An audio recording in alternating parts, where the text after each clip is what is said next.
आपका स्वागत है। मैं आकाशवाणी से और दूरदर्शन से अपने साथी चंद्रशेखर के साथ आपका स्वागत करता हूँ। जहाँ तक हमने सुना है कि हमारे बड़े बूढ़े कहते रहे हैं कि स्वच्छता ईश्वर का स्वरूप होता है, तो आप क्या कहना चाहेंगे स्वच्छता के बारे में? देखिए, मेरा विचार है कि स्वच्छता हमारे घर से शुरू होती है। घर के बाद जो हमारा कार्यालय होता है, सबसे पहले स्वच्छता हमको वहाँ देखनी होती है। जब इस तहसील में 2 साल पहले मेरे द्वारा कार्यभार ग्रहण किया गया था, तो काफ़ी गंदगी आसपास रहती थी, जो काफ़ी दुखद फील होता था कि भारत सरकार द्वारा और माननीय मुख्यमंत्री जी द्वारा भी ये स्वच्छ भारत अभियान चलाया जा रहा है। तो उसी को आगे बढ़ाते हुए, सभी रिसोर्स यूज करते हुए तहसील को पूरा साफ़ सुथरा बनाया गया और उसी का परिणाम ये रहा है कि हमारी जो तहसील सदर कासगंज है, उसको ISO 9001/2015 सर्टिफिकेट भी प्राप्त हुआ है।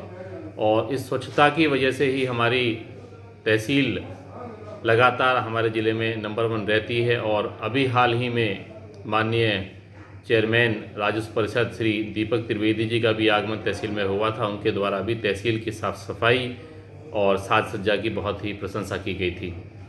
मैं अपने सभी साथियों को, हमारे जो राजस्व साथी हैं और जितने भी अन्य कर्मचारी हैं, सभी को लगातार ये संदेश भी देता हूं और आह्वान भी करता हूं कि जिस कार्यालय में आप रहते हैं, सबसे पहले साफ़ सफाई रखिए, जिससे आपका वातावरण बहुत ही अनुकूल होता है। कोई भी आगंतुक, कोई भी आपसे मिलने वाला या प्रार्थी आपके कार्यालय में आता है, आपसे मिलने आता है, तो एक उसका अच्छी भावना होती है।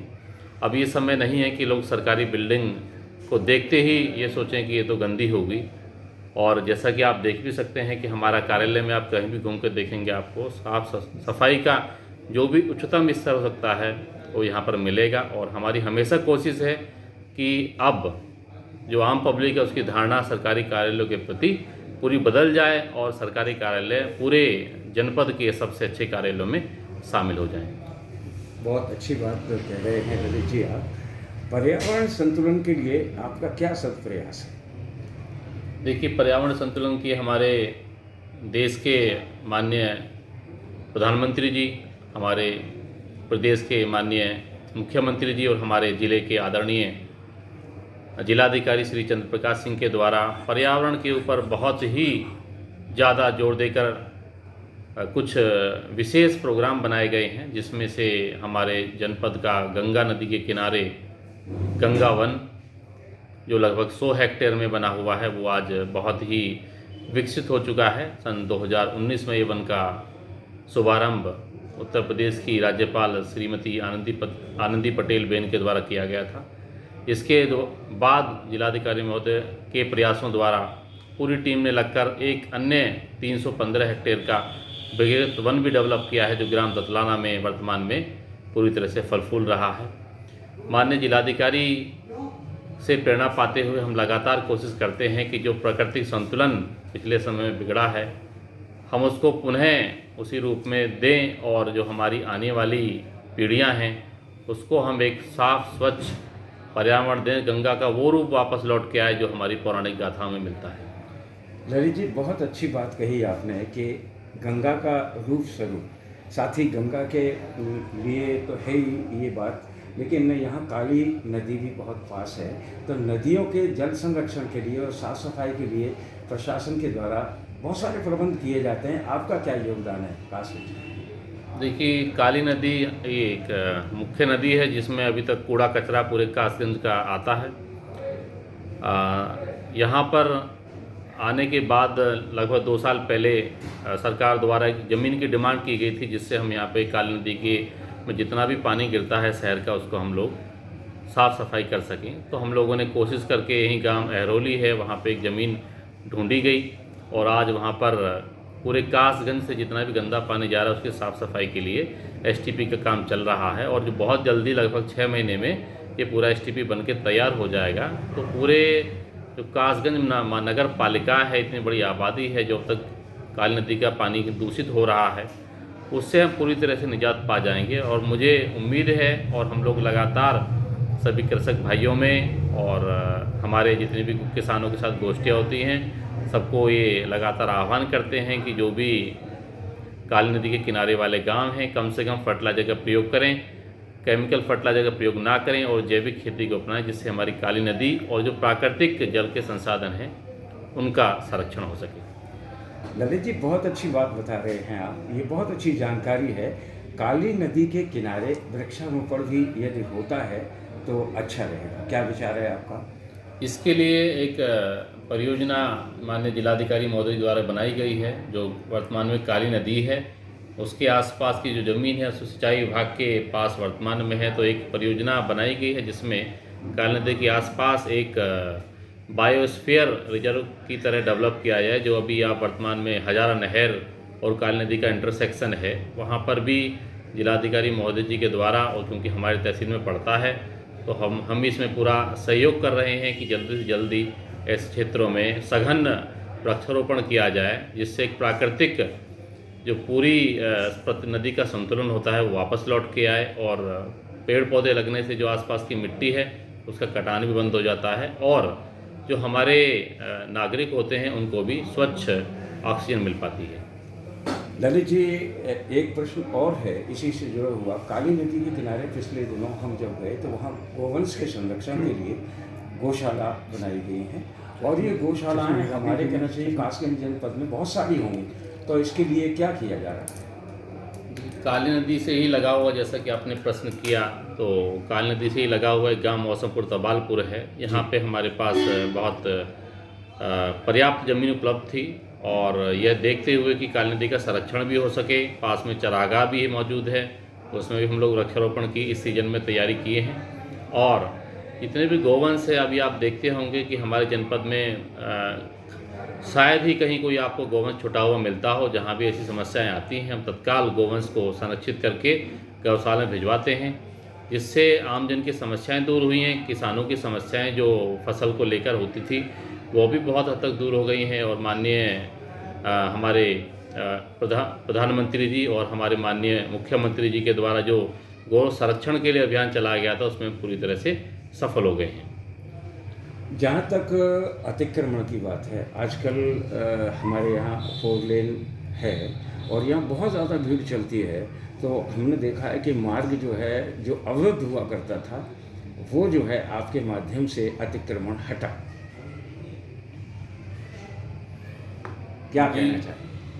ये एक बहुत ही सरकार का महत्वाकांक्षी परियोजना थी कि शहर से जो मथुरा बरेली मार्ग अभी फ़िलहाल है, कासगंज शहर बहुत ही सकरा था और बहुत ही असुविधा बाहर से आने वाले लोगों को भी होती थी और शहर के नागरिकों को भी बहुत असुविधा थी।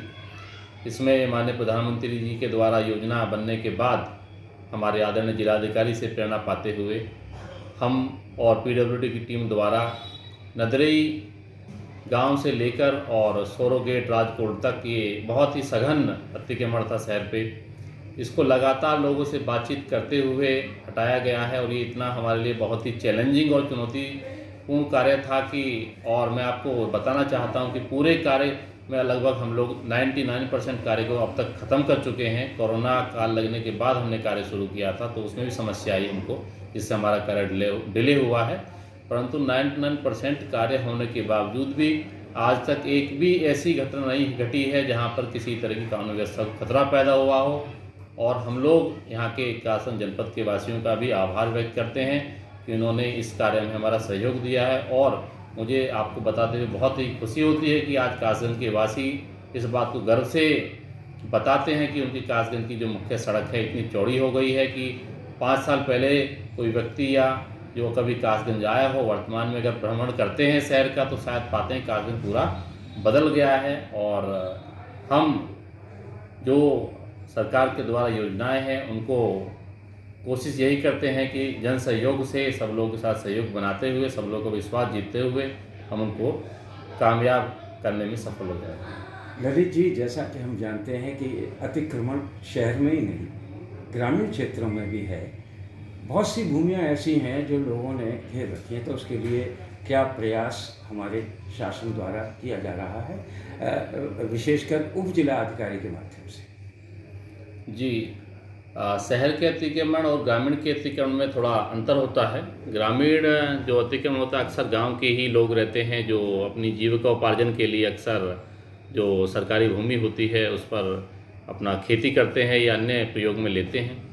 इसी प्रकार हमारी जो गंगा नदी कासगंज और बदायूं बॉर्डर के बीच में बहती है उसके आसपास लगी हुई बहुत ज़्यादा सरकारी ज़मीन है जिस पर ग्रामीण लोग अतिक्रमण किए हुए थे और उसमें सभी गरीब लोगों को फ़ायदा अक्सर नहीं मिल पाता है। गांव के कुछ ही लोग उसमें एक कार्टेल बना के कब्जा कर लेते हैं।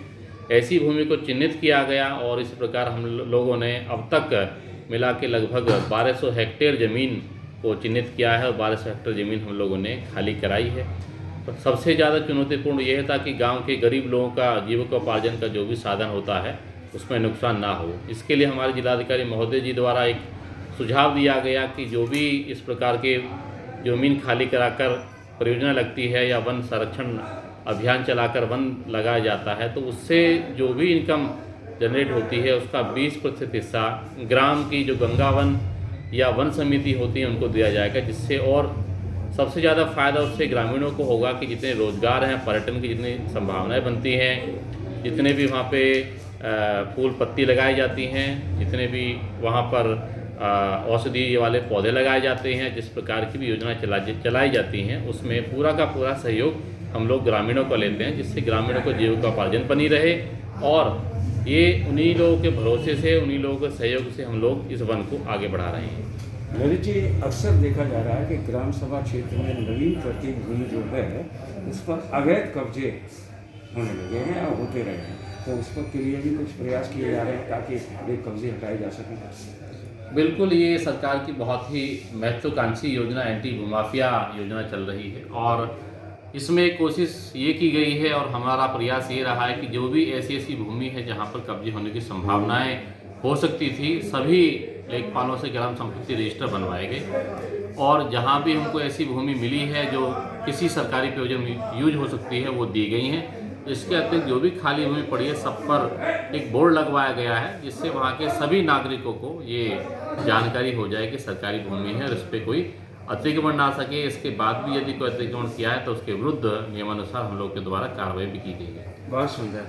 हमारा संस्थान है प्रसार भारती, इसके माध्यम से आप क्या संदेश देना चाहेंगे आज के प्रसंग के संदर्भ में? देखिए, मैं जो हमारे सम्मानित नागरिक हैं मैं यही कहना चाहता हूं कि जो भी आपको काम मिलता है आप उसे पूरी मेहनत, लगन और ईमानदारी के साथ करिए।